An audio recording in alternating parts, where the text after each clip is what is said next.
நமச்சிவாயம். ஜெய் வராகி. உலகம் முழுவதும் வாழக்கூடிய நண்பு பக்தர்களே, பொருளாதார சூழ்நிலை இதுதான் டாபிக்.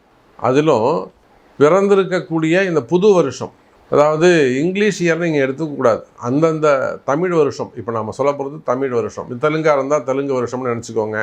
ஏன்னா யுகாதி இப்போ தான் பிறந்திருக்கு. கேரளாவாக இருந்தாலும் புது வருஷம் பிறந்திருக்கு. கன்னடமாக இருந்தாலும் புது வருஷம் பிறந்திருக்கு.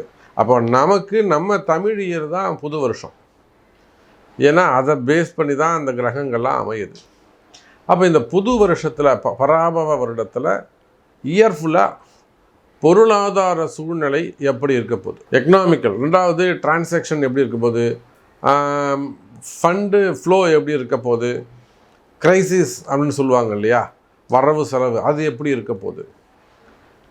மெயினாக இன்றைக்கி வேர்ல்டு வைடு உலகம் முழுவதும் அமெரிக்காவை தவிர, ஏன் அமெரிக்காவையும் சேர்த்துக்கோங்க, யுஎஸை பொறுத்தவரையிலும் அவங்களால வளமாக இருக்க மாதிரி காமிச்சிக்கிறாங்களே தவிர, எனக்கு தெரியும் யுஎஸில் இருக்கக்கூடியவங்க கூடிய நிறைய கஷ்டப்படுறாங்க. கஷ்டம் மீன்ஸ் என்ன, பொருளாதாரம் தான். இன்னும் அவங்களுக்கு ஒரு இண்டிபெண்டன்ஸ் கூட கிடையாது, அப்படி தான் சொல்லணும். ஏன்னா ட்ரம்ப் அந்த அளவுக்கு ரொம்ப நெருக்கி வச்சுருக்கிறாரு. வாட்ஸ்அப் மெசேஜெலாம் கூட அவரை பற்றி ஏதாவது பேட் கமெண்ட் போதா ரொம்ப எச்சரிக்கையாக பார்க்குறாரு. ஸோ அமெரிக்கா உள்பட ஈரான் வார் நடந்துக்கிட்டு இருக்கு. இந்த ஈரான் வார், அந்த போர் எப்போ முடியும் அப்படிங்கிறத கூட ஒரு முடிவுக்கு வந்துடும், சீக்கிரமாக முடிவுக்கு வந்துடும் அப்படின்னு நான் தேதி குறிப்பிட்டு சொல்லியிருந்தேன்.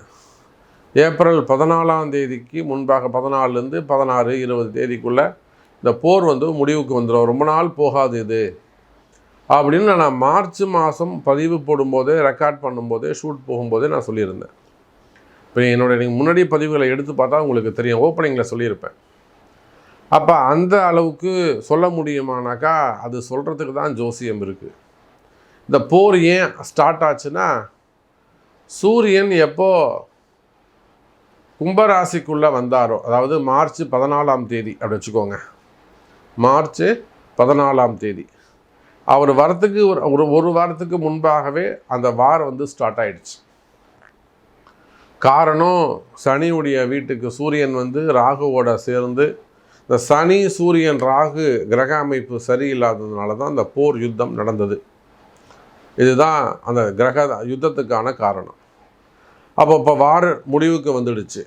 இப்போ இதனால் சின்ன சின்ன இன்வெஸ்டர்லேருந்து பெரிய இன்வெஸ்டர் வரலும் ஒரு 50 கோடி இன்வெஸ்ட் பண்ணியிருப்பாங்க, 100 கோடி இன்வெஸ்ட் பண்ணியிருப்பாங்க, 200 கோடி இன்வெஸ்ட் பண்ணியிருப்பாங்க, அல்லது ஒரு 10 லட்சம் 50 லட்சம் இன்வெஸ்ட் பண்ணியிருப்பாங்க, 10,000 ரூபா முதலீடு போட்டிருப்பாங்க. அப்போது ஃபண்ட் கிரைசிஸ் எப்படி இருக்க போகுது, எதிர்காலம் அடுத்த 1 இயருக்கான ஃபண்டு ஃப்ளோ எப்படி இருக்க போகுது, பொருளாதாரம் நிலை எப்படி இருக்க போகுது பார்க்கலாம் பாருங்கள். மிதுன ராசி, இந்த ஃபினான்ஷியல் இயர் 2026-27, இந்த ஃபினான்ஷியல் இயர் இந்த ஏப்ரல்லேருந்து அடுத்த மார்ச் வரையிலும் சூப்பராக இருக்கும் சார், கவலையே படாதீங்க, நான் கேரண்டி. உங்களுக்கு பணக்காசு வரலனா கூட நீங்கள் தாராளமாக எனக்கு ஃபோன் போட்டு கேட்கலாம். என்னால் காசு கொடுக்க முடியாது, பட் ஐடியா கொடுப்பேன். ஸோ நான் அந்த அளவுக்கு ஒரு ட்ரஸ்டடாக நான் சொல்கிறேன் உங்களுக்கு. ஏன்னா கிரக அமைப்புகள் மிதுன ராசிக்கு சப்போர்ட்டாக இருக்குது.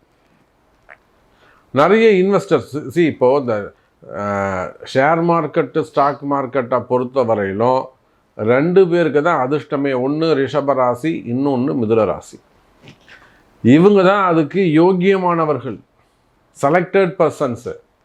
அவங்க தான் அதுக்கு எலிஜிபிலிட்டியான பர்சன்ஸு. யார்? இந்த பங்கு சந்தையில் போடுறதுக்கு, இன்வெஸ்ட் பண்ணுறதுக்கு, அதில் வியாபாரம் பண்ணுறதுக்கு, அந்த பிஸ்னஸில் ஜெயிக்கிறதுக்கு, இந்த இன்டகிரேட்டட் மாதிரிலாம் செய்கிறதுக்கு, இதுக்கெல்லாம் யாருக்கு அந்த கெப்பாசிட்டி இருக்குன்னா, கரை தேர்ந்தவர்கள் யாருன்னா மிதுன ராசி. ஏன்னா அது புதனுடைய வீடு, கம்யூனிகேஷனு, முன்கூட்டி அறிதல் வேண்டும், நாளைக்கு என்ன நடக்கும்னு பின்கூட்டி அறிதல் வேண்டும். இதெல்லாம் யாருக்குன்னா மிதுன ராசிக்கு அந்த இயற்கையாகவே அந்த அறிவு உண்டு.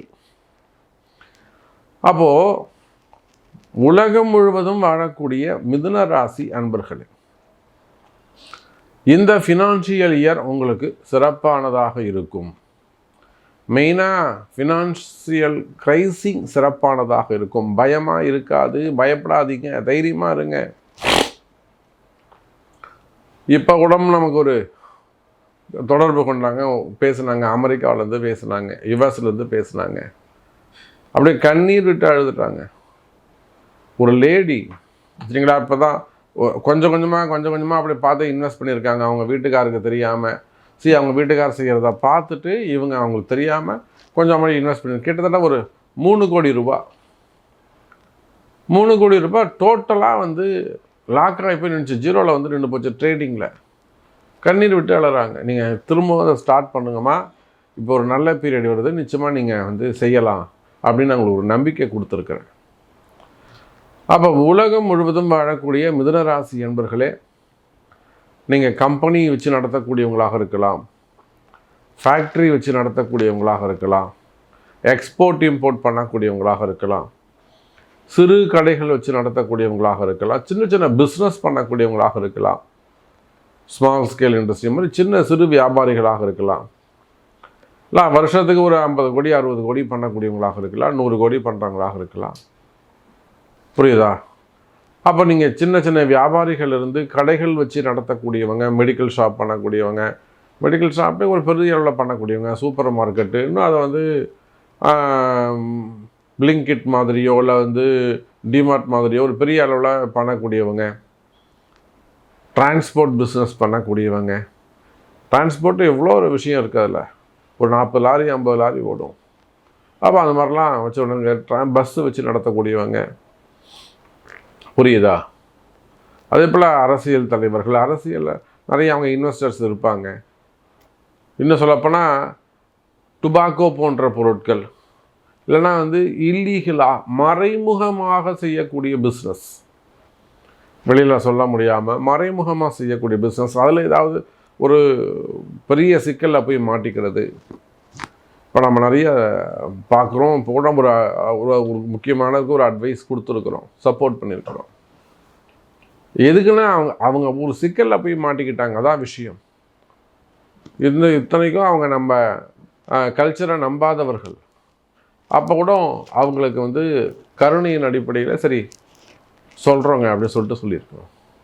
அப்போது மிதுன ராசி என்பர்களே, இந்த ஃபினான்ஷியல் 2026 2027 நீங்கள் சிறு வியாபாரிகளாக இருந்தாலும் விவசாய பெருமக்களாக இருந்தாலும், புரியுதுங்களா, விவசாயம் சார்ந்து பிஸ்னஸ் பண்ணக்கூடியவங்க, ஒரு ஒத்திகைக்கு எடுத்து லீஸுக்கு எடுத்து செய்யக்கூடியவங்க, பெரிய அளவில் 10 ஏக்கர் 20 ஏக்கர், ஃப்ரூட்ஸு, தானியங்கள், காய்கறிகள், அது மாதிரிலாம் பெரிய அளவில் செய்யக்கூடியவங்க, ஃப்ரூட்ஸ் பண்ணக்கூடியவங்க, மாம்பழ வியாபாரிகளாக இருக்கலாம், ஜூஸ் ஃபேக்ட்ரியாக இருக்கலாம், வாட்டர் கம்பெனிகளாக இருக்கலாம், ஆயில் பிஸ்னஸாக இருக்கலாம். அப்போ நீங்கள் எந்த தொழில் செய்பவராக இருந்தால், இது போக மெயினாக நான் சொல்லக்கூடியது trading, share market, stock market, அந்த மாதிரியான பிஸ்னஸ் பண்ணக்கூடியவங்க. அப்போ நீங்கள் யாராக இருந்தாலும் சரி தான், அதாவது வேலைக்கு போகக்கூடியவங்க, ஜாபுக்கு போகக்கூடியவங்க, அப்போ நீங்கள் யாராக இருந்தாலும் சரி தான் எனதருமை மிதுன ராசி என்பர்களே, இந்த ஃபினான்ஷியல் இயர் உங்களுக்கு கை கொடுக்கும். பயம் வேண்டாம்.